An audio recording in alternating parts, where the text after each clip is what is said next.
میرے محمد کے کلمے پڑھتے جاؤ، قرضے معاف کر۔ یہ بی بی ہمارے نبی کے گھر آ گئی ہے۔ تاریخ عرب کہتی ہے یہ اتنی امیر تھی جس کے نوکروں کے خیموں کے رسے سونے کے ہوتے تھے، کنیزوں کی کمر کی بیٹیاں سونے کی ہوتی تھی۔ جب بی بی کا تجارت کا قافلہ گھر سے نکلتا، آخری اونٹ مکے سے نکل رہا ہوتا تھا، پہلا اونٹ یمن میں داخل ہو رہا ہوتا تھا۔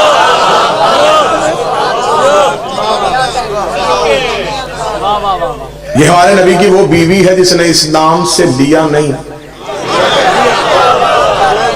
اسلام کو دیا ہے۔ شادیاں 9، 11 یا 13 مانو، میں طالب علم ہونے کی حیثیت سے منبر پہ ثابت کر سکتا ہوں، نبی کی ہر بیوی کا بیت المال سے وظیفہ مقرر تھا، سوائے سیدوں کی ماں کے۔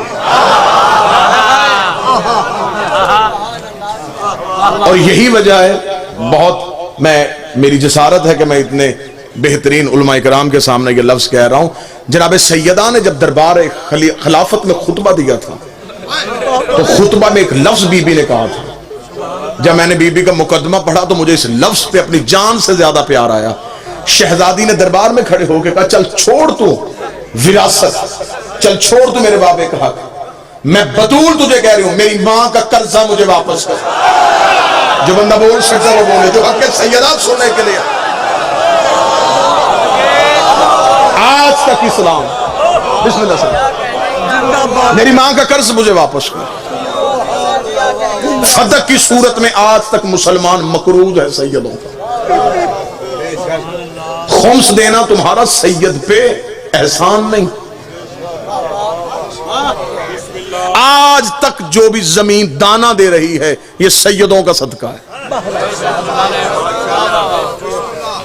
سادات کا قرض ہے جو ہم کھا رہے ہیں۔ یہ بی بی نبی کے گھر آ گئی۔ اس شہزادی کی کہانی یہ ہے، تاریخ یہ کہتی ہے کہ جب بی بی کا تجارت کا قافلہ گھر سے نکلتا نا جی، کیونکہ بہت وسیع تجارت تھی، اور جناب خدیجہ کے والد خویلد یہ بھی عرب کے امراء میں سے تھے، بہت امیر تھے۔ عربوں میں شعر و شاعری ہوتی تھی، یہ لڑائی بھی اشعار کی صورت میں کرتے تھے۔ علی رضا بھائی، جب یہ بی بی ہمارے نبی کے گھر آ گئی ہے تو قریش کی عورتیں بی بی کے گھر آئیں اور انہوں نے آ کے عربی میں ایک شعر پڑھا اور شعر میں تانا دیا بی بی کو۔ انہوں نے کہا، خدیجہ باپ تیرا خویلد اتنا امیر تھا کہ اس کے سر کا شملہ عرش کو چھوتا تھا، اور تو یتیم عبداللہ کے گھر کنیز بن کے آ گئی ہے۔ بی بی کو تانا دیا کہ باپ تیرا اتنا امیر تھا کہ اس کے سر کا شملہ عرش کو چھوتا تھا، اور تو یتیم عبداللہ کے گھر کنیز بن کے آئی ہے۔ بی بی نے باپ کا رتبہ بھی کم نہیں ہونے دیا اور شوہر کی عزت بھی بتا دی۔ بی بی نے کہا، باپ میرا اتنا امیر تھا کہ اس کے سر کا شملہ عرش کو چھوتا تھا، جس کی نکرانی بن کے آئی ہوں اس کے جوتے عرش کو چھوتے، اس کی نعلین عرش کو چھوتے۔ یہ بی بی ہمارے نبی۔ جب بی بی کا تجارت کا قافلہ گھر سے نکلتا تو عرب کے چور، اچکے، لٹیرے، ڈاکو، ڈکیت رستے میں کھڑے ہو کے بی بی کے تجارت کے سامان میں سے مال چوری کر لیتے۔ یہ عربوں کی تہذیب تھی، عرب کا کلچر تھا۔ رات کے چور دن کے چودھری ہوتے تھے۔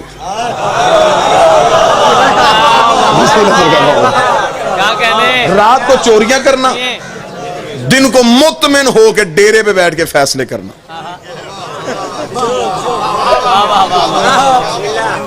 بی بی کا تجارت کا قافلہ آتا، یہ سامان چوری کر لیتے، ایک قافلہ لٹا، دوسرا قافلہ لٹا، تیسرا قافلہ لٹا۔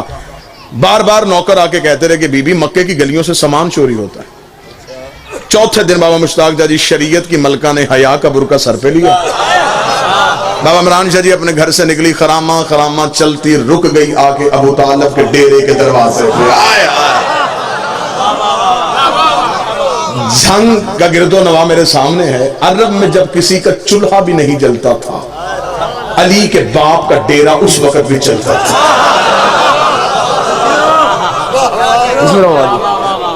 عرب کے فیصلے سیدوں کے ڈیرے پہ ہوتے تھے۔ ڈیرے دار یہ خاندان تھا، مہمان ان کے دروازے سے بھوکا نہیں جاتا تھا۔ حاجیوں کو یہ کھانا کھلاتے تھے۔ حج کے دنوں میں سب سے بڑی سبیل انہی کے گھر میں لگتی تھی۔